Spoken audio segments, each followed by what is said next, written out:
राम राम। सरस्वती ज्योतिष विज्ञान institute of astrology में आप सभी का हार्दिक स्वागत है। अगर आप इस चैनल पर नए हैं तो इसे सब्सक्राइब करें, वीडियो अच्छा लगे तो लाइक व शेयर करें।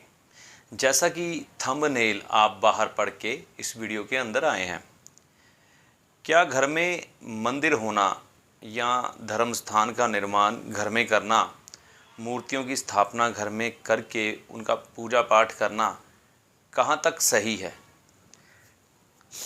क्योंकि ये विषय वो विषय है जो हमें बड़ी उलझन व समस्या में डाल देता है कि हमें पूजा पाठ करने से भी क्या मनाही है घर में, तो अपने इष्ट का या अपने प्रभु का नाम लेने से क्या दोष लग जाते हैं।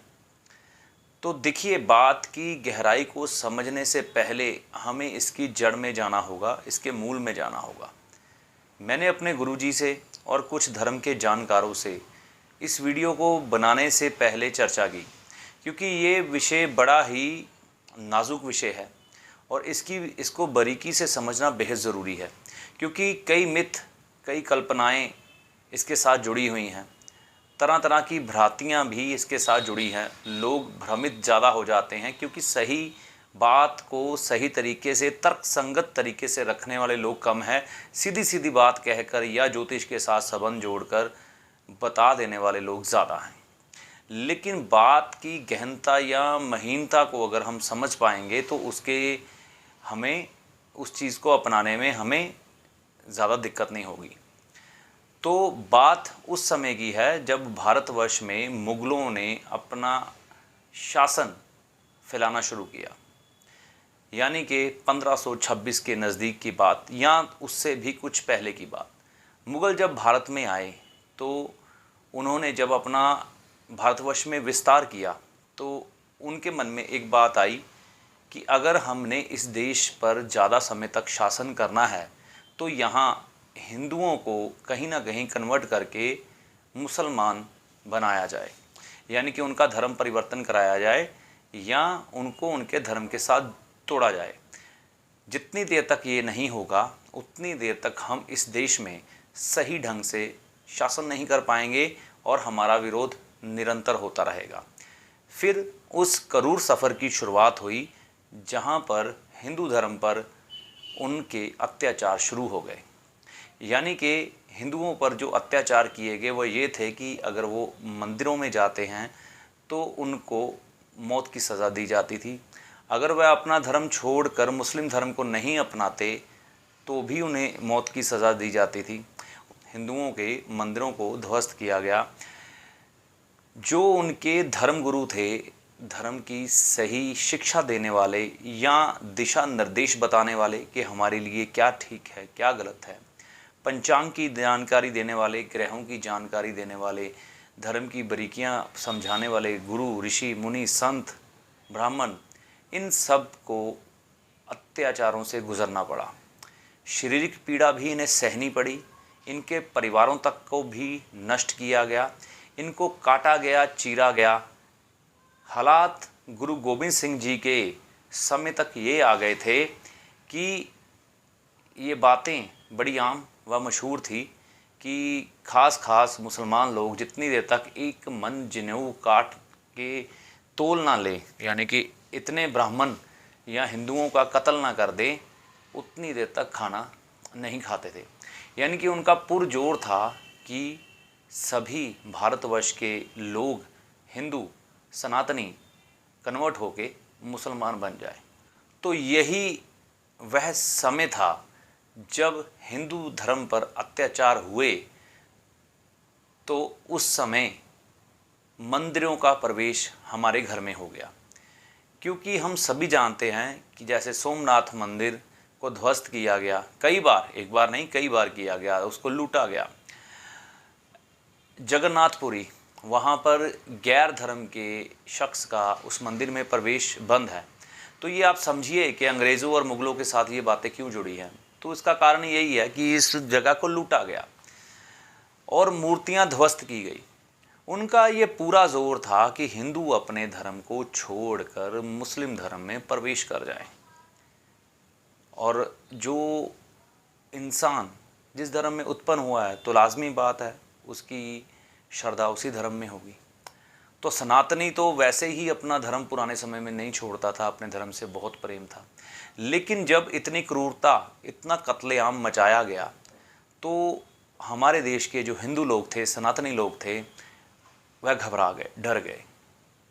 तो उस समय ही मंदिरों में थोड़ा रश या कहिए भीड़ या लोगों का जाना कम हुआ, क्योंकि मंदिरों के बाहर, धर्म स्थानों के बाहर मुस्लिम सैनिक खड़े रहते थे। अगर कोई भी इंसान अपने इष्ट को सर नवाने आता था तो उसको उसके परिवार सहित कत्ल कर दिया जाता था। तो धर्म को मानने का रास्ता या धर्म का पालन करने का रास्ता, अपने इष्ट से मिलने का रास्ता एक ही था, वो था धर्म स्थान या मंदिर। तो जैसे ही वह ध्वस्त हुए तो हमारे लोगों ने या हमारे धर्म आचार्यों ने, धर्म की शिक्षा देने वाले संतों ने, ऋषियों ने, मुनियों ने, ब्राह्मणों ने लोगों को जो बात बताई, मजबूरी वश, यानी यहाँ पर मजबूरी थी, क्योंकि हर कोई चाहता था कि वह मंदिर में ही जाए, लेकिन मंदिर में सनातनी का कत्ल हो रहा था। या यूं कहें, फिर लोगों ने इस कत्लेआम से तंग आकर अपने घर में ही अपने इष्ट की साधना शुरू कर दी। तो पहले मंत्र जाप हुआ, धीरे धीरे ये चीज़ बदलती हुई मूर्तियों, तस्वीरों और चित्रों में परिवर्तित होती चली गई, जो उस 15वीं सदी से लेकर आज तक निरंतर जा रही है। तो ये 15वीं सदी से लेकर आज़ादी तक का समय हमने जो त्रासदियाँ झेली हैं, जो अत्याचार सहे हैं मुग़लों और अंग्रेज़ों के, वह बेहद ही भयानक थे। सबसे ज़्यादा उन लोगों के लिए कष्टदायी जिनके परिवार तक इस सफ़र में उजड़ गए। तो अपने धर्म को बचाने के लिए लोगों ने एक ही रास्ता मिला, वह ये था कि धर्म स्थान में ना जाकर घर में ही मूर्ति स्थापित करके, क्योंकि अब धर्म से हर किसी की कुछ ना कुछ आस्था तो जुड़ी होती है, तो अपने इष्ट को तो छोड़ नहीं सकते। तो घर में जब पूजा की तो धीरे धीरे पहले मंत्र जाप शुरू हुआ, फिर चित्र शुरू हुए, फिर मूर्तियों पे आ गए। क्योंकि कभी भी अगर आपको सही ज्ञान देने वाला कोई शख्स आपके पास मौजूद नहीं होगा, एक पीढ़ी, 2 पीढ़ी आप उस चीज़ को अनुशासन से लागू कर लेंगे या उसकी बारीकियों को जानते होंगे, उसकी ऊंच नीच जानते होंगे, लेकिन आप कैसे अपनी अगली जनरेशन में उन बातों को ट्रांसफ़र करते हैं और वो जनरेशन अगली जनरेशन में उस बातों को किस तरह ट्रांसफ़र करती है, इसमें थोड़ा सा फेरबदल हो जाया करता है। तो मंदिरों की जो पूजा थी वो पहले घर में मंत्र जाप के रूप में आई, फिर मूर्ति और चित्रों में बदलती चली गई। धीरे धीरे ये बात हमारे शरीर में, हमारे मन में, हमारे परिवार में, हमारे संस्कार में घर कर गई कि घर में मूर्ति रखकर या मंदिर बनाकर पूजा करना ठीक है, क्योंकि हमें इस चीज़ का इल्म या ज्ञान कराने वाला कोई नहीं था। इसके बारे में किसी ने बात ही नहीं की और आज भी नहीं करता, सिर्फ एक ज्योतिषी को छोड़कर, वो भी लाल किताब के।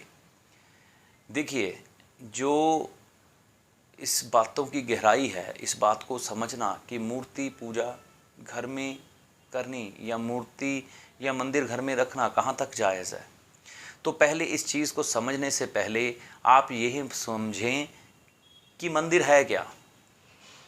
मंदिर ज्योतिष की नज़र में खाना नंबर 2 को बोला जाता है। ये खाना नंबर 2 है, यहाँ पर बृहस्पति का पूरा वास होता है, वह चंद्र के सहारे यहाँ पर चलता है। यानी कि हर इंसान मन से दुखी होकर यहाँ आता है और ईश्वर से अपने अंतर मन में प्रार्थना करने के बाद अपनी ज़िंदगी, गम, दुख, गलतियाँ या पश्चाताप करके मंदिर में, धर्म स्थान में जाता है। कुछ भेंट स्वरूप उपाय किए जाते हैं और अपने पापों का प्रायश्चित यहीं पर किया जाता है। यानी कि बृहस्पति यहाँ चंद्र, राहु और केतु के सहारे बैठा हुआ है। राहु जो आपके पाप कर्म हैं, केतु जो आपके पुण्य कर्म हैं। जब भी आप बृहस्पति की हाजिरी में आते हैं तो अपने पाप उतार कर अपने पुण्य साथ लेकर जाते हैं। तो इसलिए धर्म स्थान में हमेशा बृहस्पति, चंद्र, राहु और केतु का वास रहता है। राहु और केतु ही यहाँ पर फिर उसके बाद शुक्र का निर्माण करते हैं, यानी कि एक उत्तम गृहस्थी, दुनियावी सुख हमें मंदिर से ही प्राप्त होते हैं। यानी कि धर्म ही हमें इन चीज़ों का सुख प्रदान करता है आगे जाकर। तो मंदिर की कुछ मर्यादाएं हैं। मंदिर में कभी गृहस्थी नहीं होती। आप प्रांगण देखिए पुराने पुरातन मंदिरों के, वहाँ पर सिर्फ ईष्ट की जगह है, वहाँ कमरे या टॉयलेट नहीं बनाए जाते, वहाँ पर गृहस्थ सुख नहीं भोगा जाता, वहाँ सब इष्ट की पूजा की जाती है। क्योंकि पुराने समय में इस बात को पाप गिना जाता था और इस चीज़ से बड़ा ही वो लोग वंचित रहते थे। मंदिरों में इन चीज़ों के आने पर या करने पर पूर्णतः निषेध था, लेकिन मुगलों के अत्याचारों के कारण उन्हें मंदिर छोड़कर मंदिर को घर में ले जाना पड़ा।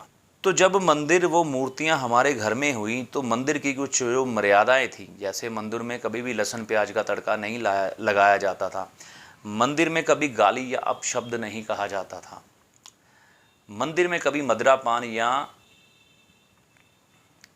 नॉन वेज का तामसिक भोजन का प्रयोग नहीं किया जाता था, मंदिर में किसी के बारे में निंदा चुगली नहीं की जाती थी, मंदिर के ऊपरी भाग यानी कि उसके गुंबद पर कभी पैर लेकर नहीं चढ़ा जाता था, नंगे पांव नहीं चला जाता या चप्पल लेकर नहीं चला जाता था।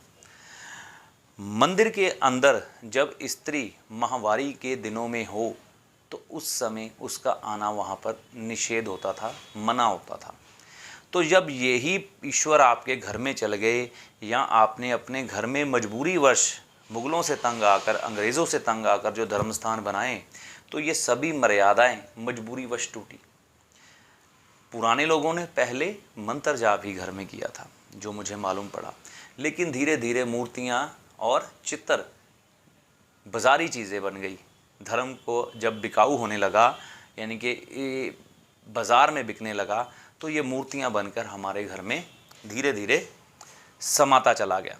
तो अब ये हमारी जड़ों में इतनी गहनता से बैठ चुका है कि हम चाहकर भी इसको अपने विचारों से, अपनी सोच से, अपने घर से अलग नहीं कर सकते।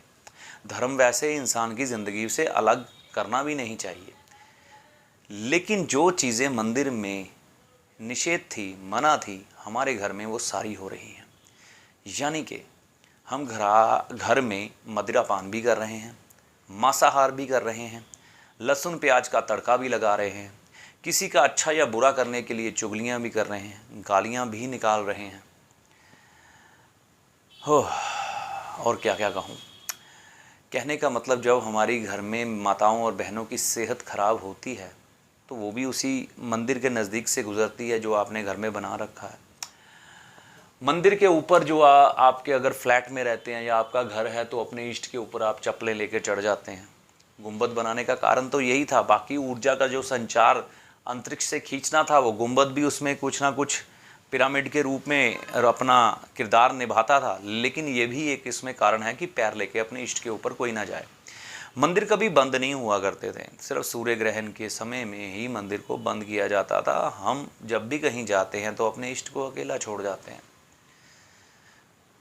तो इन चीज़ों का, मर्यादाओं का ध्यान रखा जाता था। मंदिर के अंदर कभी टॉयलेट वगैरह नहीं थी, लेकिन जब बाजारीकरण हुआ, धीरे धीरे व्यापार, धर्म व्यापार के रूप में परिवर्तित हुआ, तो अंदर कमरे भी बन गए, गृहस्थ सुख भी लोग वहाँ पर भोगने लग पड़े और बाथरूम टॉयलेट भी बन गई। तो ये समय के परिवर्तन थे, होते चले गए। लेकिन जो ये बातें मैंने आपको बताई हैं, इन कारणों से ही घर में मंदिर निषेध था। पहले किसी गांव में, मोहल्ले में, कस्बे के बाहर मंदिर हुआ करता था, वहाँ लोग जाकर माथा टेक कर आया करते थे, अपने इष्ट से मिलकर आया करते थे।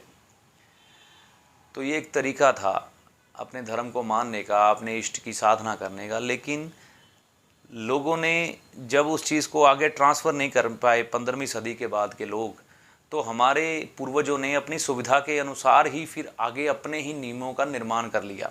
क्योंकि वो समय ऐसा था, जो भी धर्म की जानकारी या धर्म के बारे में जो भी आपको सही मार्गदर्शन देने की कोशिश करता था, मुग़ल या अंग्रेज़ उससे चिढ़ जाते थे, क्योंकि वो चाहते थे किसी ना किसी तरह से हिंदू खत्म हो। अगर इनको अपने धर्म के बारे में ज्ञान नहीं होगा, उसकी दिशा निर्देश बताने वाला या इनको समझाने वाला कोई नहीं होगा, तो एक दिन ये टूट के अपने धर्म से बिखर जाएंगे। तो ये हुआ भी। हिंदू आजकल सबसे ज़्यादा बिखरा हुआ है। फिर कई डेरों का निर्माण हो गया, उन्होंने अपने कायदे कानून बना दिए, तो अब भटका हुआ हिंदू कई जगह बिखरता चला गया धीरे धीरे। मंदिरों से लगा, कोई किसी डेरे से जुड़ गया, कोई किसी बाबा से जुड़ गया, कोई किसी पीरों की जगह से जाके जुड़ गया। तो फिर जीवन और मरण के जो चक्कर चलते आ रहे थे पिछले टाइम से, वो भी बदलते चले गए। सारे रीति रिवाज पूरी तरह से ध्वस्त हो चुके थे, क्योंकि गाइडेंस ही नहीं थी, और आज तक भी नहीं है। एक ज्योतिष या एस्ट्रोलॉजी के अलावा आपको गाइडेंस कहीं से नहीं है।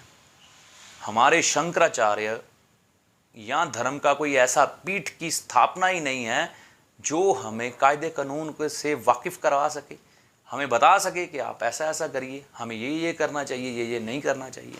तो इस चीज़ की तरफ बहुत ज़्यादा ध्यान देने की ज़रूरत है। तो वो भटकाव भरी ज़िंदगी, फिर घर में मंदिरों का प्रवेश और मंदिरों में रोज़ मर्यादाओं को तोड़ना, रोज़ गलतियाँ होनियाँ, शराब पीनी।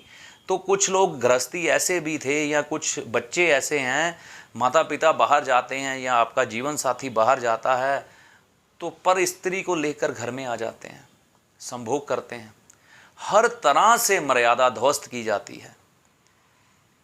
जहाँ पर गृहस्थी होती है, यानी कि मंदिर जहाँ पर होता है वहाँ पर गृहस्थी नहीं होती, और जहाँ पर गृहस्थी होती है वहाँ मंदिर नहीं होता, क्योंकि जो गृहस्थी है वह शुक्र है।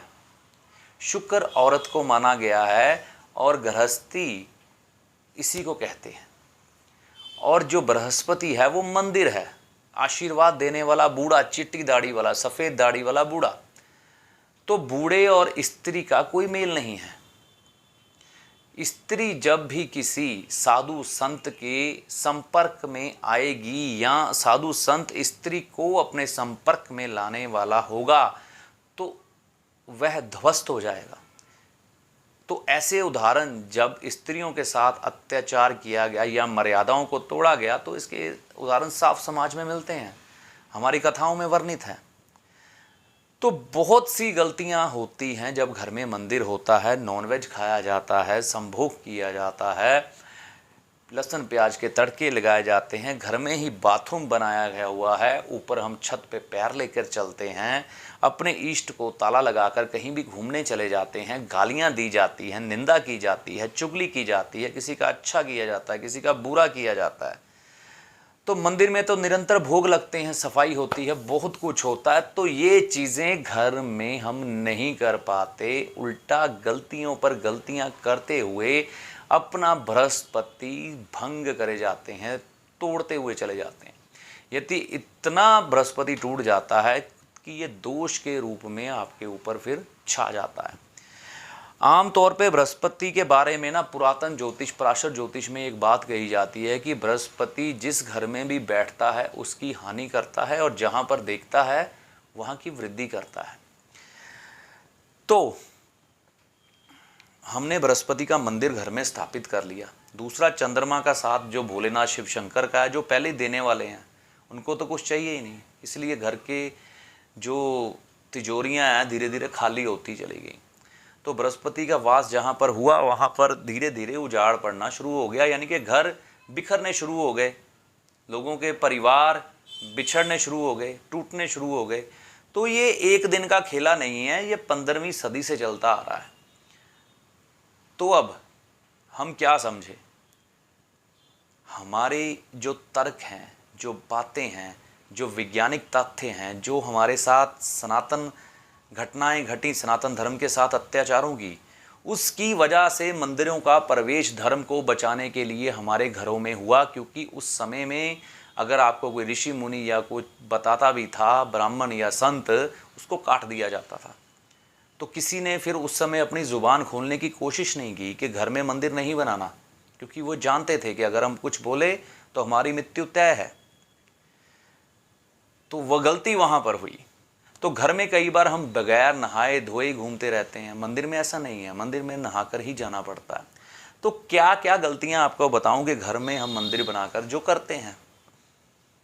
और वैसे भी मंदिर में जो पूजा की जाती है, अगर वहाँ पर बृहस्पति की स्थापना ना हो, कहने का मतलब अगर पंडित या उस धर्म का अनुयायी वहाँ पर नहीं बैठा तो वो मंदिर मंदिर नहीं कहलाता। तो इसीलिए बृहस्पति का आशीर्वाद और ईश्वर का आशीर्वाद लेने के लिए हमें मंदिर जाना पड़ता था। तो घर में तो हम खुद ही पूजा पाठ कर रहे हैं, कोई ठीक ढंग से मंत्र जाप कर रहा है, कोई नहीं कर रहा, अपनी मर्जी से बेढंगे सभी लगे हुए हैं। तो गलतियों का एक बड़ा पहाड़ खड़ा हो जाता है मंदिर घर में बनाने से। तो मेरी तो यही राय है, जो मैं इस चीज़ के बारे में जानता हूँ और ज्योतिष के नज़रिए से आपको बताने की कोशिश कर रहा हूँ, कि मंदिर कभी भी घर में होना अच्छा नहीं है। इसकी सही जगह मंदिर में ही है मूर्तियों की। आमतौर पर कहा जाता है कि हमारे शास्त्रों में किस बात का जिक्र है, तो हमारे शास्त्रों में ना मंदिरों का घर में होने का जिक्र है और ना होने का भी जिक्र नहीं है। तो हमें शास्त्रों से ऐसी कोई बात नहीं मिलती। ये विद्वान या तर्क संगत बुद्धि, वैज्ञानिक बुद्धि के द्वारा ही हमें बात को समझना या खोजना पड़ता है।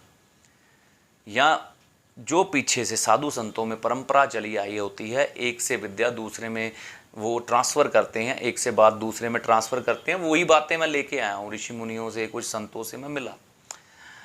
तो ये वो बात मैं आपके सामने रख रहा हूँ मेरे नज़रिए से। जो हमारे साधु संत होते हैं वह भी घर में कभी मंदिर या अपने साथ कभी मंदिर लेके नहीं घूमते। जब भी वो संन्यास लेते हैं तो पहाड़ की तरफ चले जाते हैं, और मंदिर की जो जगह है वो पहाड़ है, यानी कि पहाड़ की तरफ चले जाना ईश्वर को पाने का मतलब यही था। इसलिए हमारे सभी देवियाँ या कई धार्मिक स्थान हमेशा पहाड़ पर पाए गए, पिरामिड के ऊपर। तो ऐसे ही पिरामिड फिर मंदिर के ऊपर बनाए जाते हैं। तो कहने का मतलब ये है कि घर में मंदिर होना अच्छा नहीं है। तो अगर आपके घर में मंदिर है तो मैं नहीं कहूँगा कि आप उसे हटाइए या रखिए, ये आपकी अपनी बुद्धि है।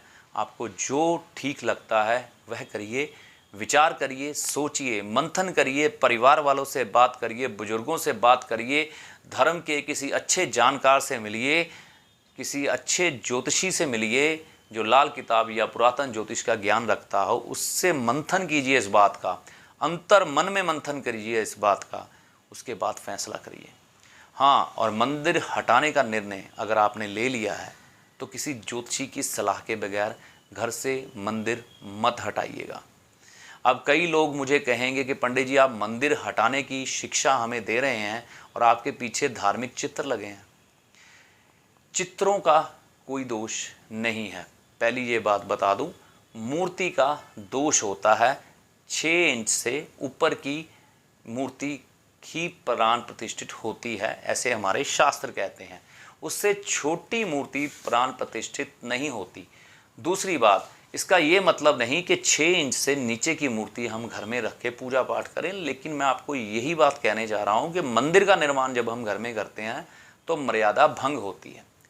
तो ये जो चित्र है ना, इनमें कभी भी प्राण प्रतिष्ठा नहीं हो सकती, और इनको मैंने मंदिर के लिहाज से नहीं लगाया, क्योंकि मेरा ज्योतिष से संबंधित चैनल है, इसलिए देवी देवताओं का साथ मेरे होना ज़रूरी है। सिर्फ इस लिहाज से मैं यहाँ पर पूजा पाठ नहीं करता, पहले ही आपको बता दूँ, मैं इनकी यहाँ पर पूजा नहीं करता। ये सिर्फ एक सिंबल के रूप में आपके सामने रखे हैं। तो ये बात अगर मेरे को कोई कहने लगे तो भाई क्षमा, मैंने आपको इसका तर्क बता दिया, ठीक है। सिर्फ यहाँ विद्यमान है, प्राण प्रतिष्ठित ये नहीं है। मैं इन पर पूजा पाठ नहीं करता, कभी भी नहीं करता। तो ये सच्चाई है। पूजा पाठ करने का मेरा तरीका, मेरा प्रोसेस, मेरी जगह अलग है। तो ये निर्णय आपका है। तो मंदिर आप अगर अपने घर से हटाने लगे हैं तो सोच समझ के किसी विद्वान की सलाह लेकर ही हटाइएगा, क्योंकि एकदम से मंदिर हटाना घर से भी कई बार हमें कष्ट दे जाता है, तो काफ़ी नुकसान हो जाते हैं इसमें भी। हटाइए ज़रूर, पर अपने द्वारा किए गए फैसले के द्वारा, मेरे कहने पर नहीं। मैंने जो बातें कही हैं उन पर गौर करिए, लोगों से सलाह करिए, धर्म के जानकारों से सलाह करिए, उसके बाद ही किसी निर्णय पर पहुंचिएगा। तो आज की कथा कहानी यहीं तक।